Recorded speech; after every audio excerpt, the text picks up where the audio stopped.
In today's world, we are increasingly dependent on technology. Our business and personal lives rely on it, but as you've probably noticed, it's unreliable. Our computers are slow, so we end up squinting at smartphones and tablets. The jokers we pay to fix our stuff have no clue what they're doing. We live in constant fear that something's going to happen to our personal data. So we're scared into paying for fake protection that proves useless when disaster strikes. Update attacks, fake Wi-Fi, cloud control, intelligent, successful people feel intimidated by the chaos and think it's somehow their fault. If they only knew what the industry was doing to them, they'd get torches and pitchforks. If only we had someone to explain it all in plain English so we can start protecting ourselves. Oh wait, we do! It's the Computer Exorcist Podcast with your host, Mark Anthony Arena.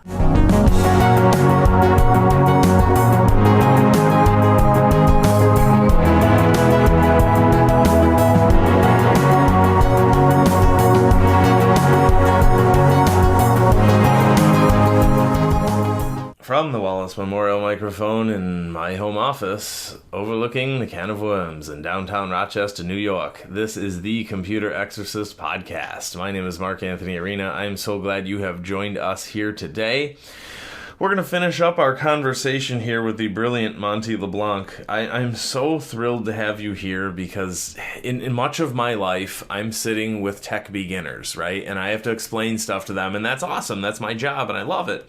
But I'm so comforted sometimes to have someone sitting with me who goes, yep, I know, this is what's happening. I understand it, I get it, I've seen this myself. So it's so reassuring to have you here. Oh, you're welcome. Thanks for having me on. Awesome. So we are talking about, we're going to finish up our talk about your book, Somnium Pandorae. And by the way, what led you to come up with that title of the Pandora's Dream? I wanted it to catch your eye as you're kind of looking through it and make you think. The ultimate goal of the book really is to kind of open people's eyes and minds to the reality of what's going on in across the planet right now in every aspect of human life. Every app you have, every interface you look at, every web browser you use has AI something embedded in it. Over the past year, they have those little diamond icons. Yeah, and so the title of the book was really an effort to kind of say, Pandora opened the box and released all the misery into the world. The only thing left was hope.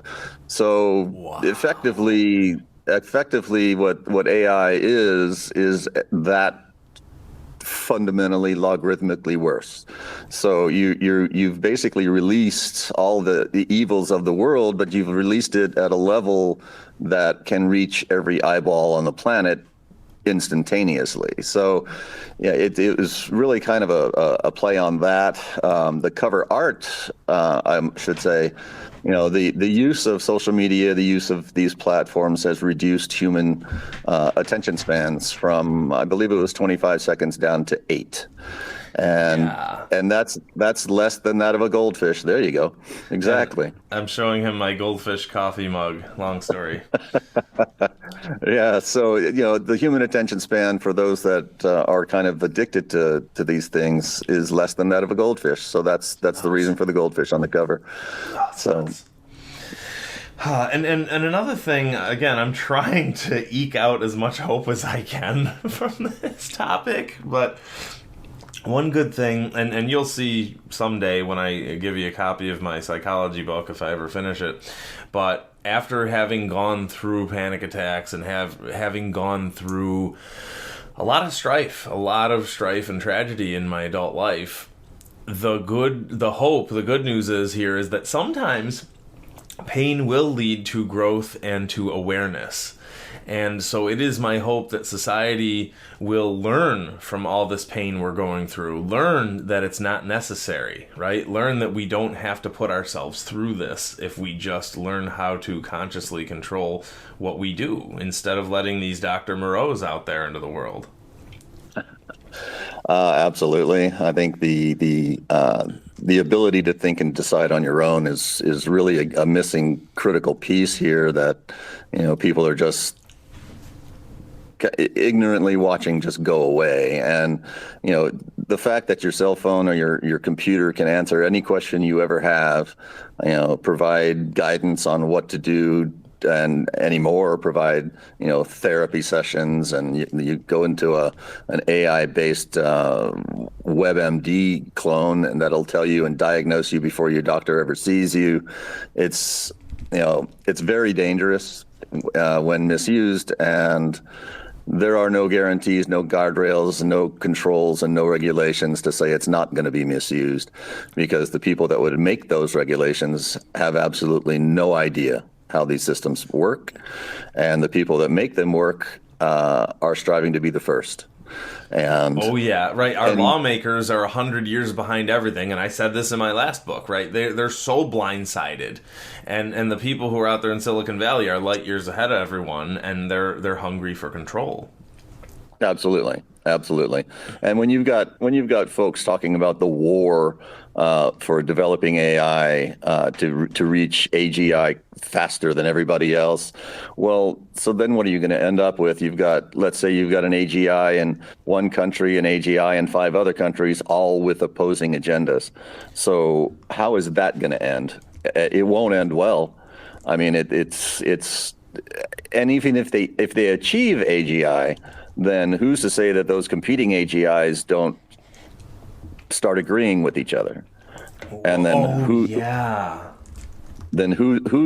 the outside of that discussion? Well, humanity is. So it's extremely dangerous. Extremely dangerous. Yeah, and that's a great point you bring up. Just last night I found something on YouTube. It appeared on my feed, and it's called AI 2027, a realistic scenario of AI takeover. And the author is called Species Documenting AGI. And it's exactly what you're saying, where all these countries develop their own independent AI, then the AI start talking to each other, and they conspire against humanity, and they take over, and that's the end. And it already reached...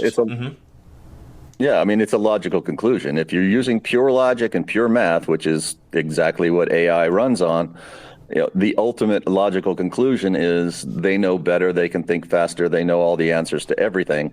Therefore, what's the low end of that? What's the least common denominator there? Well, the human is. So if you eliminate the human from the conversation, then what do you do? So it's very scary what could happen down the road, and the ironic thing is it's going to happen because humanity is still in the driver's seat creating this system that's going to outpace our ability to think. Right. Nip it in the bud, folks. Nip it in the bud. And it gives me hope. Again, this video came out 4 days ago, and it already has 1.2 million views as of 4 days of being on the internet. So that's a really good thing. We have the power to nip it in the bud before it gets crazier. All we need to do is get the conversation going, raising awareness. It doesn't, you could make laws all day long at this point, but they'll always find ways to circumvent them. They're excellent at doing that. But getting the conversation going and raising awareness, there's nothing that'll stop that. Because, again, you can make all the laws you want, but the real thing is, if you stop using this stuff, you dry up the beast. The only way to dry up the beast is by stop feeding the beast. Absolutely. You can't be addicted to this stuff. You have to unplug. You have to walk away. AI is very useful. It can serve a lot of very good uses. But at some point, you have to walk away from it. You have to turn things off. And, that for a lot of people, that's very difficult to do, unfortunately. Sure, and just learning, right? Just pruning it, right? Okay, I don't tell myself to go cold turkey, right? I'll still go on Facebook once a month to say hi to people, or I'll just use it for certain things. But I voluntarily tell myself, deliberately and consciously, hey, I'm not going to let this thing take over my life. I'll go on for a short amount of time. I'll focus on the things I need to focus on. That's all I'm telling you, folks. All right, so let's do a couple more excerpts from your book. You ready? Yeah, you bet. All right. So, our brains were built for deep thinking, problem solving, and focus. But now, we can barely sit through a 10-minute video without checking our phones. Thanks to TikTok and AI feeds, our AI-curated feeds, right? They're curating a list of stuff they know we're going to like. AI-curated feeds. Our brains have been rewired for quick, high dopamine bursts, meaning anything that takes time or effort feels boring. The more we consume fast, attention-grabbing content, the harder it becomes to focus on anything longer. Like reading a book feels like work, and watching a full movie feels impossible. And absolutely, I've got full movies that I've been procrastinating because they feel difficult. And I'm trying to write a book here, right? I'm an author, and you know the stories about the authors like Hemingway, right? Where they had a problem, they had writer's block, and they were procrastinators and all that. But now it's so much more difficult. It's, in the old days, Hemingway would just drink a scotch and procrastinate, right? But now we have all this stuff to distract us. But our ability Absolutely. our ability to sit with complex ideas, focus on deep conversations, or work on something without checking notifications is dying fast, and AI is making sure it never comes back. And again, AI has no soul or intention or goals. AI is an extension of the slobs who are building it recklessly, okay? So here I am trying to write a book, and I have to figure out, maybe if I don't find a wife, I'll find someone. I gotta hire someone to just stick me in my office and, hey Mark, sit there and do what you gotta do, and I'll worry about the notifications because they're garbage anyways. So it's wrecking our ability to learn, work, and even think properly. School feels harder because our brains are used to quick hits of information and not deep analysis. AI has hacked our brains, and now real life feels too slow in comparison. Anxiety is up, patience is down, and nobody knows how to be bored anymore. Now, here's the kicker. You say we have to fight back. That means cutting back on social media and reading longer content and forcing ourselves to sit with things that take time and learning how to enjoy slow moments again. And if we don't start resisting AI's control now, deep thinking might become extinct. And that's next house I get. I want to have a screened-in porch, and I want to have my Art Bell poster up on the wall. And I want to just listen to... Art Bell was one of the greatest talk show pioneers, and he did what's called long form, where it was 2, 3, 4 hours per episode, right? Yeah, that's. I think that's a little bit before my time, but no, absolutely, I agree wholeheartedly. So the longer we scroll, a lot more sentences here. I highlighted so much here that I want to say. The longer we scroll, the more money these platforms make. So they train the AI to keep us locked in no matter what, right? That's what we talked about a few minutes ago. That's why everything is built to feel endless. Reading an article, too long. Watching a movie, can't focus. Having a real conversation, gotta check your phone. Real life is too slow, and deep thinking is too much effort. And again, if we don't start fighting back, AI is going to own our attention completely. No focus, no thinking, no time to just exist without AI controlling what we see. The only way to escape is to stop letting these algorithms run your life, right? Just like we said, okay, fine, you want to use the internet for a little bit, do what you gotta do, go online, do what you gotta do, and don't let it take the rest of your day and take hours of your time. AI isn't just running social media anymore, right? So again, it's been running social media for the past decade, even without people knowing it. It's Absolutely. now engineering what we think, feel, and react every time we open an app. What started as a basic recommendation systems has evolved into hyper-intelligent algorithms that can predict, influence, and even manipulate our behavior without realizing it. Every scroll, like, and comment is feeding more AI data, making it better at keeping us addicted and emotionally invested, right? I don't care what political party you're in. We all need to know that they've got us all in echo chambers and, like we said last time, an individualized, customized algorithmic echo chambers. You're in your own chamber and I'm in my own chamber. Absolutely, and that's by design, because if you're only influenced by the feed that you get through that screen, then you're very easy to control. You're very easy to guide down a path that somebody else wants you to be walking, and it's very unfortunate. I know some very, very intelligent people who are addicted to this stuff, and I just look at it and shake my head. I'm like, none of this makes any sense. Why are you doing that? But unfortunately, a lot of folks have kind of grown up in the internet era, and that this is all they know, and it's just gotten exponentially worse over time. And you know what's happening with the seniors too. So I always say we're in the Matrix now, except without all the snot, without all the goo. We're all in our couches instead of being in those little pods floating in that. Oh, what's the word I'm thinking of? That colloid that they were floating in. I kind of compare it. To the movie WALL-E. You've got a robot running around collecting garbage, and the humans are all sitting around in floating chairs, just completely useless. Oh, and they're all looking at some kind of entertainment, and they're all just giggling at whatever they're being shown. Exactly. Right? And I know my English teachers and Spanish teachers would criticize me for using that, but that's accurate. It's not that they are watching something. It's not that they are they are being shown something. Right? Absolutely. Someone is showing you something, and you are sitting there being shown something. So, absolutely, WALL-E is a beautiful example of that. And by the way, folks, it's not just the people who've grown up with the internet, Monty. I deal with seniors all the time, and I'm in their living rooms all the time. And again, these are all intelligent, successful people, and they're in front of whatever news source it is or whatever Facebook it is, and they're so alerted, right? Well, this is happening and and I was told this is happening. This is all stuff you can't control, right? The politics at large, right, is not something you control. Someone is getting you panicked so that you stay in front of the screen. Absolutely. The longer you're there, the more they can feed you, the more you're in lockstep with whatever their agenda is. Yeah. And it's incredible, right? It's like if I wanted to convince you of something, so I brought you in my house and locked you in the house and kept convincing you of my point, and you were just stuck there, right? It's a captive audience, except you're on your own couch. Yeah, to use another movie analogy, just like the Clockwork Orange. Oh, we could do a whole episode on that. I love that. Clockwork Orange is incredible. Do we control people? Yeah, fantastic movie, but nobody's dripping eye drops into your eyelids, but it's effectively achieving the same thing. It's just brainwashing.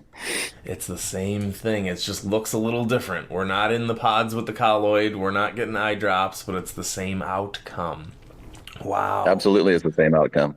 Oh, man. Yeah, and Clockwork Orange, one of my best buddies, my buddy Phil, used to love Clockwork Orange because it just talked about how, you can control someone, or do they have the free will to choose to do right?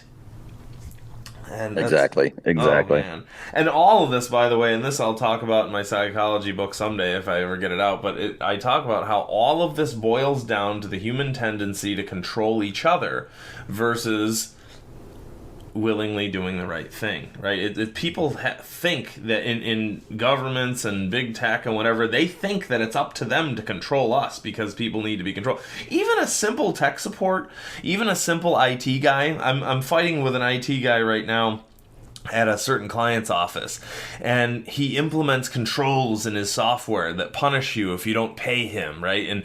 And these people are stupid and they need to be told what to do, and I need to control them. You don't need to.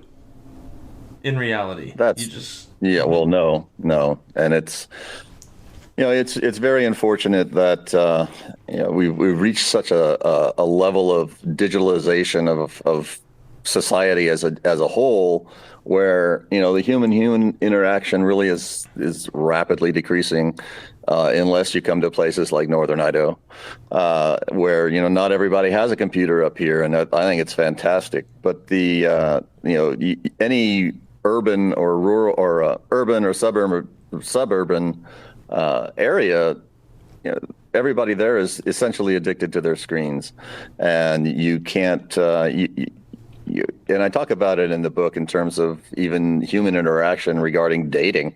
I know a lot of people on online dating systems, and endless streaming, just looking at pictures and swiping left and right, and it is universally never successful, and it's just leads to so many problems. But everybody's addicted to it. You can't meet face to face. You can't have a conversation because you're staring at your screen the whole time.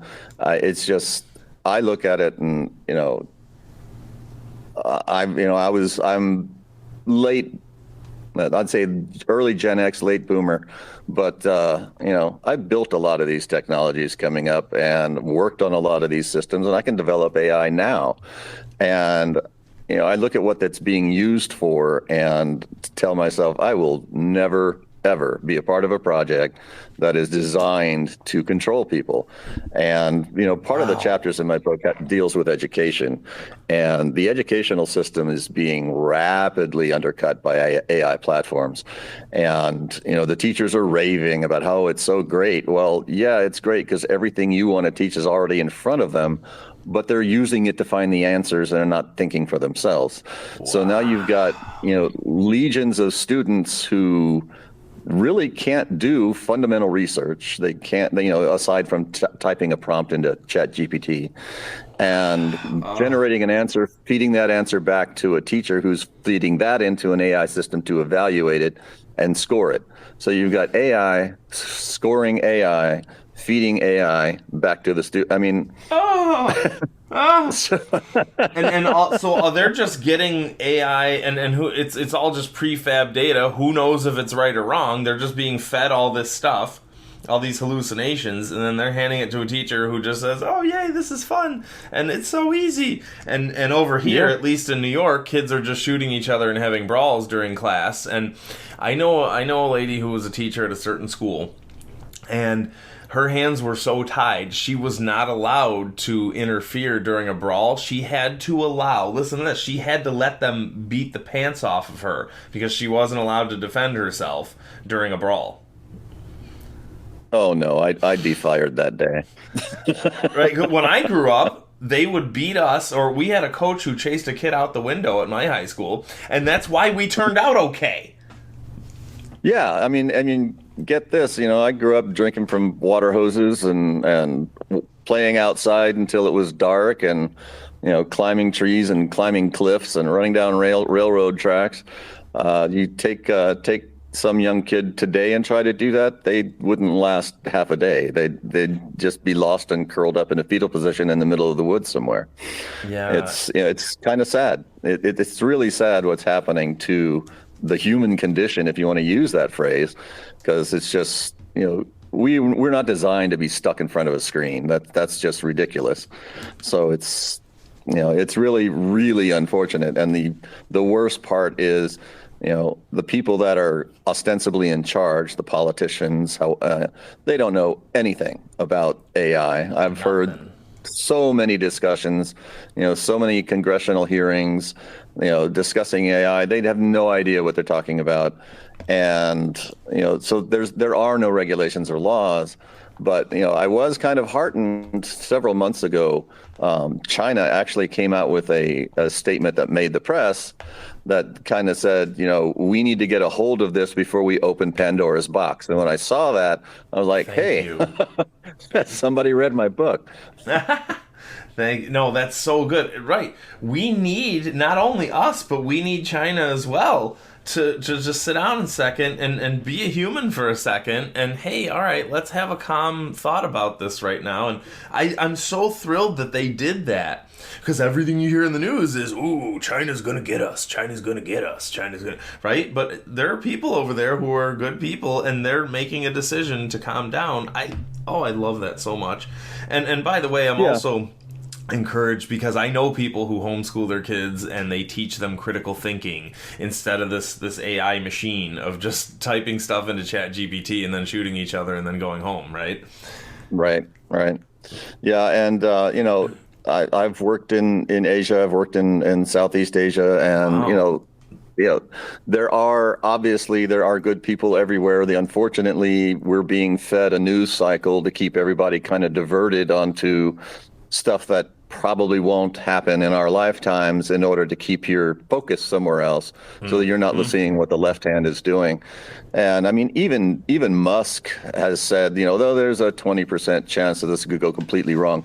If there was a 20% chance that the plane you were getting on was going to crash, would you get on the plane? I'm going to go with no.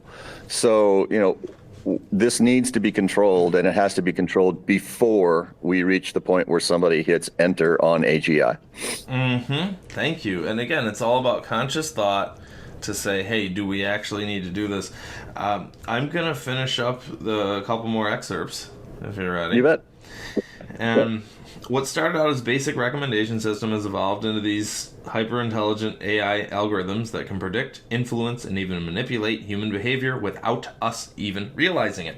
Every scroll, like, and comment is feeding the AI more data, making it better at keeping us addicted and emotionally invested.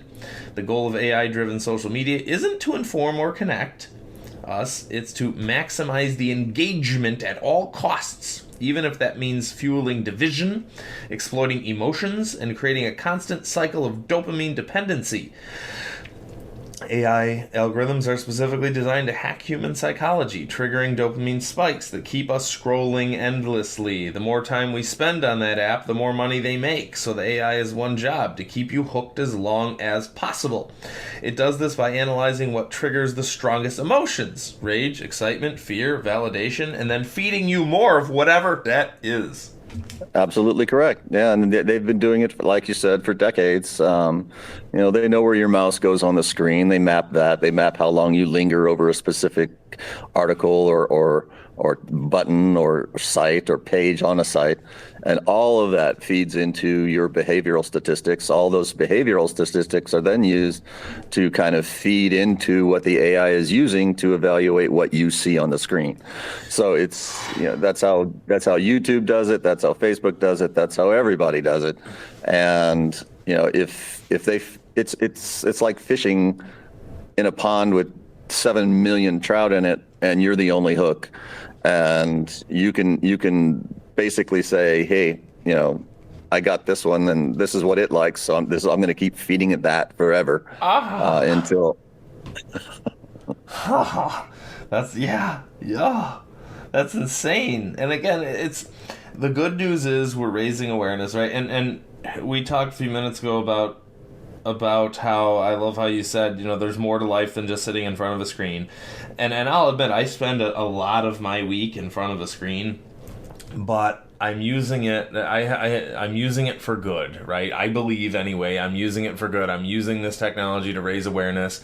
I'm getting people away from Windows and Mac OS and getting them onto Mint so they're no longer controlled by the big tech. And years ago when I was on local radio, I was doing a show and I kept saying all technology is evil. And I had this guest one day named Pastor Ken, and Pastor Ken said, "Mark, wait a minute. What are we doing right here, right now?" And he explained in a gentle way. He said, you can use technology for good. And that really took half the anxiety out of my head from that moment on. It was amazing.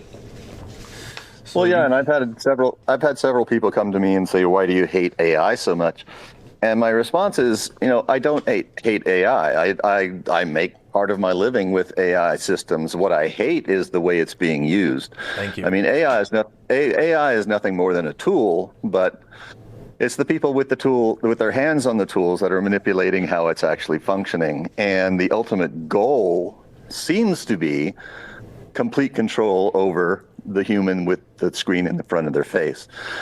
So, it's overgrown, right? It's one thing. Yeah. I mean, look, if I was a store owner, I would love for someone to spend more time in my store, right? Or if I was a website owner, I would love for people to spend more time on my website. But to get it to a point where it's like a vanilla extract or a strawberry extract, right? It's just an extremely concentrated thing. It's an overgrown, extremely concentrated form of locking people and of engineering people to stick around. Absolutely. Huh. It's brainwashing and mind control. Oh, yeah, absolutely. And, there's so many things I want to say about this. There's so many things. I don't even know. You having a good time so far? Oh, yeah, absolutely. All right. All right, let's do a little more. A couple more. You can read another chapter, and I can come back. That's cool. Yeah. No, and believe me, you are a friend of the show. You come back anytime you want. And in my next book, I'm going to write a little blurb about AI, and then I'm going to say, normally, I'm very verbose, but just refer to Monty's book if you want to learn more. And I'm just going to leave it at that. So political campaigns, corporate interests, and even foreign governments are using AI-powered social media manipulation to control narratives, amplify propaganda, and create ideological bubbles that make it nearly impossible for people to see outside their own perspectives. Okay, and by the way, a couple of years ago I did an episode with a guy who worked on Capitol Hill, and we were talking about political spam emails. And because of the fact that I work with people in their homes all day, I'm sorting out their emails. I'm teaching people how to delete emails. And I've seen political emails from both sides of the American aisle. And here's the funny thing. It's the same template, folks. What does that tell you? One person gets an email that says Trump is out to get you. Another person gets an email that said Pelosi is out to get you. It's the same thing. What does that tell you? Yeah, absolutely. Whoever's sending the email is out to get you. Yeah. Well, sure. They all hire the same marketing firm, right? So they just change the template names, change the headers, and put a different person's name in the headline, and there you go. Right. It's like if you and I were having a fist fight and we told and someone came up to us and I was like, well, Monty's trying to get you, and you're saying Mark's trying to get you, right? It's use your good judgment and figure it out, right? So precisely. We need to get back to that. Since AI prioritizes whatever content gets the most engagement, sensationalized headlines and deepfake videos and emotionally charged misinformation spread faster than facts. This has led to a whole world where truth is secondary to virality. And this has got to be, this is probably the key quote to all this. Truth is now secondary to virality. Truth is secondary to something's potential to spread. And AI is actively engineering a society that is more divided, reactive, and emotionally unstable than ever before. Our world is the result of this, folks. Our current situation is the result of this. And again, the antidote to this, before I finish up, the antidote to this is getting to know people from all sides. When I was in college, I hung out with this group and that group and this group and totally different groups just to get a little perspective on each thing. The engineers, the photographers, the deaf kids, the foreign kids, right? Well, absolutely. And I mean, when I grew up, obviously we didn't have these screens. It didn't have any of this stuff. And you couldn't really make a decision or learn anything unless you heard more than one perspective and had an intelligent discussion about that. Nowadays, you're fed what you think you believe, and it just keeps compounding and building on itself. So then, like you said, you're in an echo chamber, and you reach the point in America today where you have such diametric hatred between political parties that it's ridiculous. I mean, if you look at the fundamental beliefs and structures of both parties, they're really not that far apart. And it's ridiculous the amount of absolute visceral hatred that exists between groups right now. And I don't see how anybody can think that's a good thing, and they've got to know why it is, but they're just doing nothing to change it because as long as people are diverted and focused somewhere else, then they can do whatever they want. And unfortunately, that seems to happen quite often. Wait, you just made me realize something. I don't even think it's the political parties themselves. It's the media and the big tech that are doing all the echo chamber because it's profitable for them, right? So that's separate from the political parties. The media and the big tech just found this thing that they could latch onto to keep people addicted, regardless of what it is. Is that right? Yeah, no, absolutely. I absolutely agree. Wow. And that's proven to be the case over the last couple of elections with, specific social media platforms doing things that were, let's say less than honorable or less than ethical. And, they just get no slap on the wrist at all. Just, hey, stop doing that. Oh, we weren't really doing that. And we all just move on and just ignore it. So it's, and letting the machine continue, right? Exactly. Oh, well, it was just one incident. That's fine, but it's a whole machine. Right. It's a whole machine. Nothing's changed. The algorithm's still there. It's gotten better at doing what it was doing already, so that now we don't notice it as much. So Like when you take antibiotics and then the bacteria becomes stronger. exactly.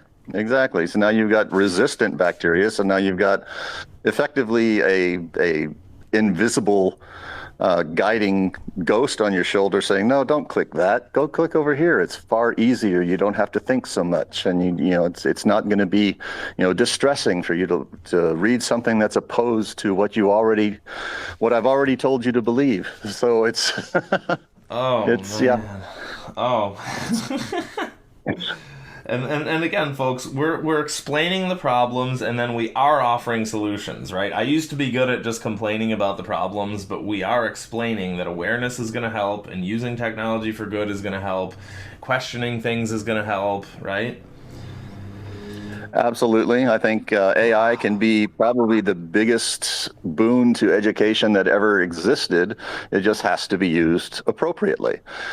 Students still have to learn how to think. They have to learn how to do research. They have to, use their brains, exercise that brain in their head, and, to become an actual fully functioning, cognitive, independent person.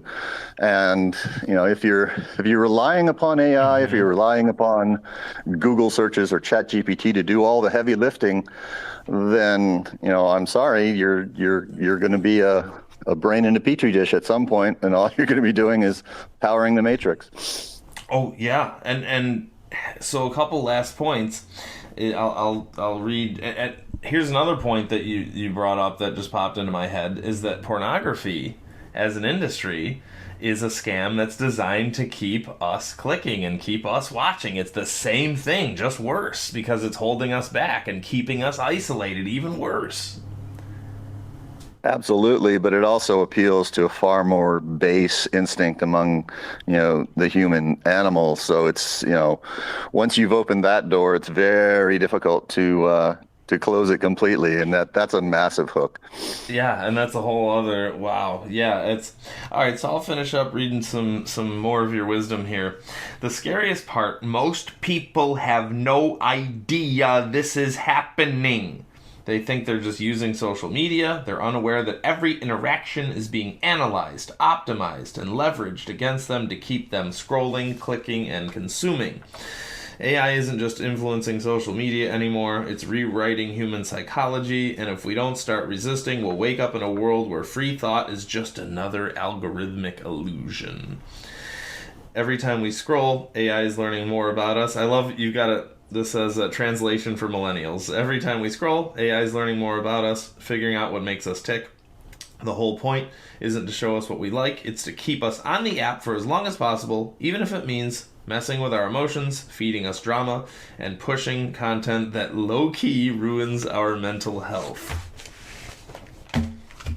Yep. Well, I have kids that are close to millennials, so I had to do something. You have to use the word low-key, and you have to use the word right now and for real. Yeah, right? Yeah, exactly. For real. Oh, Monty LeBlanc, final thoughts.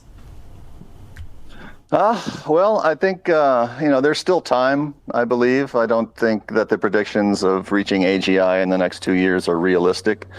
I think we need the word needs to get out in things like this podcast and elsewhere to kind of just ask people to start, examining it. Look at what's actually happening. Do a little bit of research that doesn't involve ChatGPT, and expand your horizons beyond the digital.